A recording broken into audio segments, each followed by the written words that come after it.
প্রথমে বেরেস্তা বানিয়ে নিতে হবে, তারপরে দিয়ে দিতে হবে পরিমাণ মতো জল, দিতে হবে গুঁড়ো লঙ্কা, নুন ও হলুদ। এরপর আলুগুলোকে একে একে দিয়ে দিতে হবে আদা ও রসুনের রস। এরপর সামান্য আতর দিয়ে আলুগুলোকে সেদ্ধ হতে দেব। সেদ্ধ হয়ে গেলে আলুগুলোকে তুলে নিয়ে এরপর ওই একই গ্রেভিতে আমি চিকেনগুলোকে দিয়ে দেব।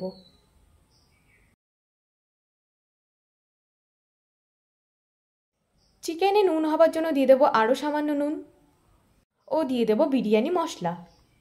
চিকেন আমাদের ভালোভাবে কষে একদম তেল বেরিয়ে এসেছে। অন্যদিকে মা ভাত বসিয়ে দিয়েছিল সাদা তেল, লবঙ্গ, এলাচ, দারচিনি দিয়ে তারপরে ভিজিয়ে রাখা চালগুলোকে দিয়ে দিয়েছিল। ভাত হয়ে গেলে ওই একই কড়াইয়ে করে রাখা চিকেনগুলো একে একে সাজিয়ে রাইসের লেয়ার করে দুধের সাথে গোলাপ, কেওড়া ও আতর ও ফুড কালার মিশিয়ে ওপর দিয়ে ছড়িয়ে দিয়েছিলাম এবং বিরিয়ানি মশলাও। 20 মিনিট দমে দেওয়ার পরে বিরিয়ানি সার্ভ করার সময় এই ভিডিওটা করেছিলাম। এই যে আমাদের বিরিয়ানি।